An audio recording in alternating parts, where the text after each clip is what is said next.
Hey everybody, it's another Saturday shout out.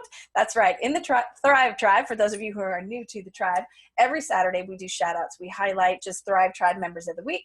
We highlight Thrive Tribe members who have a heart-based business. On Sundays, we've highlighted authors. And today, I'm very, very excited about my very special guest and one of my very, very, very good friends and soul sisters, Ms. Jessie Fuller. Welcome to the show, Ms. Jessie. Thank you. I'm so honored. This feels so fun. You went into your broadcaster mode. I love it. I'm going to say J Money in the house. That's J right. Money in the house. Thanks for the street cred. So for those of you who don't know you yet, why don't you share a little bit about yourself? If you want to share how we know each other, that's fine too. And then we'll kind of just go in. Well, I am a swimming cheerleader, piano supporter. I'm trying to think of what I do with my kids, right? I'm a mom of two. I have a 6-year-old and a 4-year-old. So mom all the time. And then my day job is teaching. I have the privilege of working with some incredible young men and young women at an alternative site in Corona, California. What people might consider at risk, is that's what I used to call them until I met a fantastic lady, Joelle Hood, who gave me far more inspirational and accurate language for them, which is at promise, because language matters and it shapes the way we see people and our perceptions of them. And so I work with a group of at promise kids, and hopefully, if I'm doing my job well, just helping them understand and connect with their strengths, with purpose, and to thrive. I love it. I love it. Let's talk about your work for a minute. I know that you're an English teacher, but you also teach some other types of classes. Can you share a little bit about those? Yeah. So a few years back, we started looking at some of the data, and I think we figured out our average, grade point average was when students come to ours, because most of the time students are coming to us on what might be considered suspended expulsion, or they're being sent there. In other words, kindly asked to not be at their sites for a little bit. And so they're on a contract. And I think the average GPA was somewhere between 0.75 and a 1.0. I mean, so we knew though that students, if they've gotten to our school, that they're more than just behind on credits. There's something going on beneath the surface. So we really wanted to start focusing on the social emotional side of things. And so we started these elective classes that would be not only academic supports, but would really build up that social emotional side of things and look to the whole child. So we thought this would be done best in the form of an all male and an all female class, which I think was really wise. We did try it co-ed to begin with, and it was just, it worked, but the direction we wanted to go is just to get a little more focused on issues that are pertinent to, guys and girls. And so I'm getting to teach the ladies class, which we call Women's Excel, which is a women's empowerment class. And so we try to do is, help teach the girls about self-awareness, how they view themselves, how to manage those negative emotions. So our ants are automatic negative thoughts, what to do when that comes on. Tons of my kids deal with anxiety and depression. So how do you manage that? How do you thrive when you're also trying to tend to your mental health? Healthy relationships, not only how we interact with each other, but also what that looks like in a romantic relationship. So we talk about that, because a lot of my girls have had a lot of history of some intense experiences in their relationships. So what does that look like to be an empowered woman in a relationship? And then what does it look like to be sisters? We talk about the sisterhood, the tribe of women, and how empowered women empower women, and that the goal is not to just rest in the jealousy mode, but go into support mode. And that's been huge for our campus, because we're minority women. And what we were having is a lot of infighting with the girls. So that was another big reason behind the class. I love that. I just winked at, not that I don't want to wink at people watching, but my husband is leaving, so I gave him a wink. But I love the Thrive Tribe. I would wink at the Thrive Tribe too. We take all winks. We accept winks. Yes. In listening to you talk about those two classes, I'm wondering if you showed the documentaries in either of them. The male one called The Mask We Live In, and the female one's name is escaping me. And we're low budget here, so I don't have a producer who can whisper things in my ear, like the title of that. But I will look it up and I'll put it in the comments, unless you know which documentary I'm talking about. It's funny because I used to teach the boys class, and I did show the mask we live in, and we talked about the man box. But I would love to know the female comparable to that.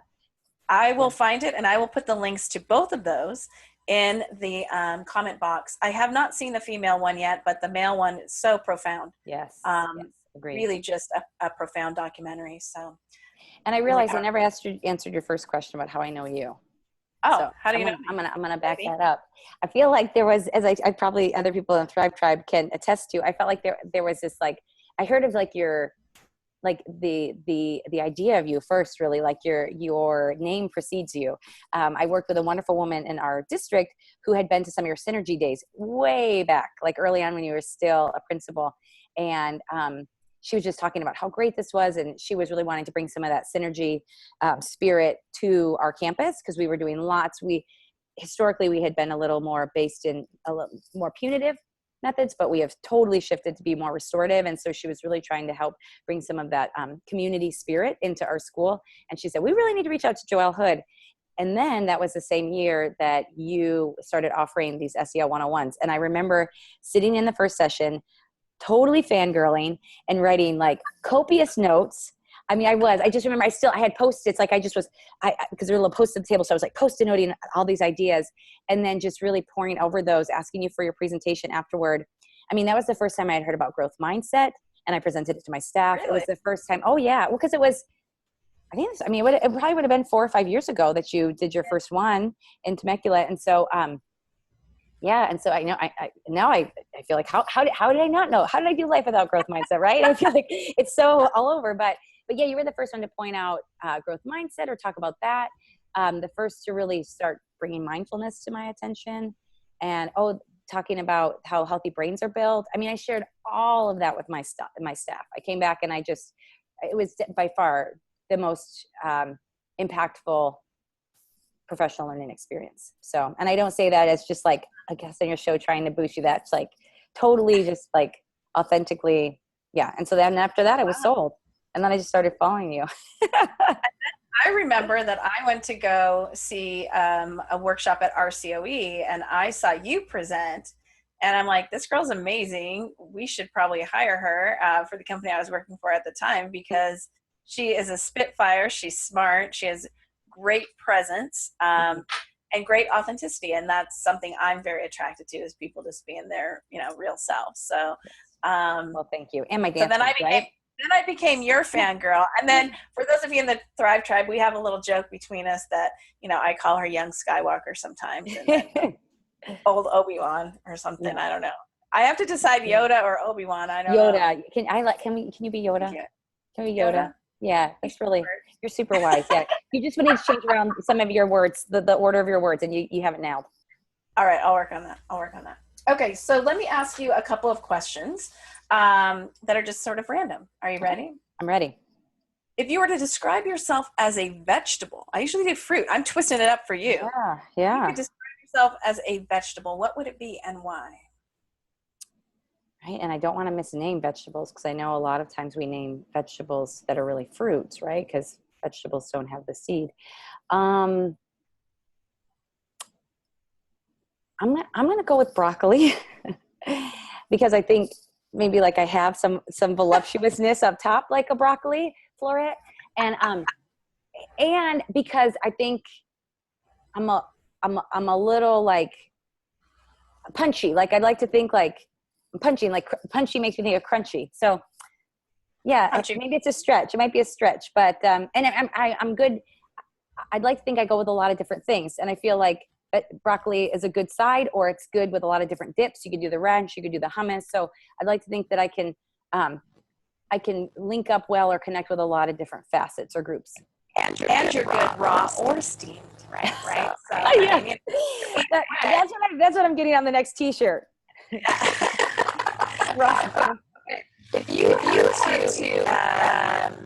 this is what would you rather? Would you rather have unlimited sushi for the next year or unlimited tacos?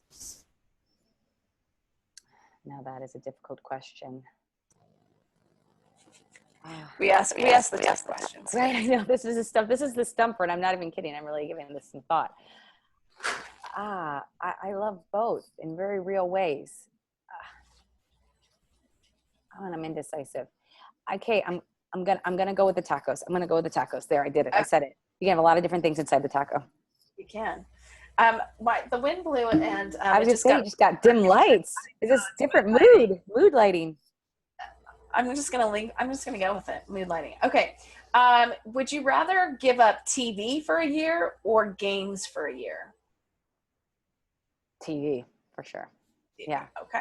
Yeah. Would you rather have the superpower that enabled you to fly or be invisible?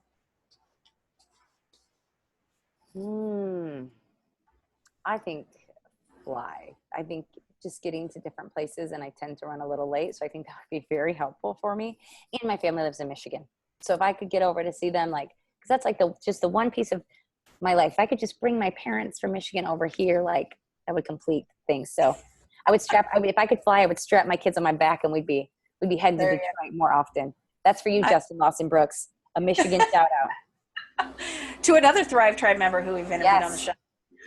So you're on a very important show right now, but let's say that, this becomes so viewed by so many people that Jimmy Fallon says, "Oh my God, Jessie Fuller, will you come be on my show?"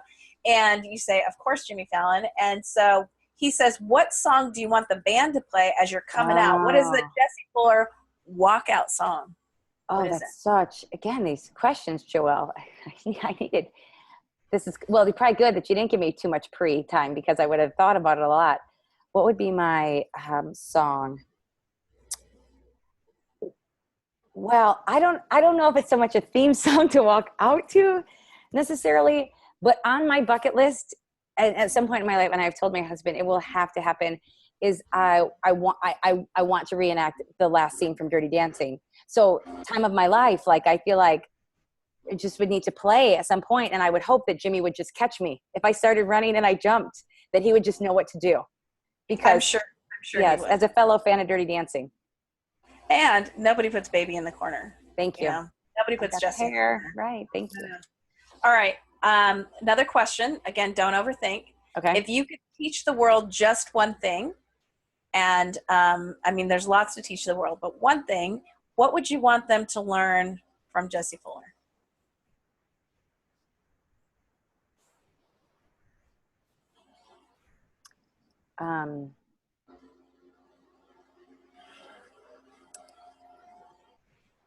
To know that they have everything within them already, and what's right with them is way more important and bigger than anything that's wrong with them.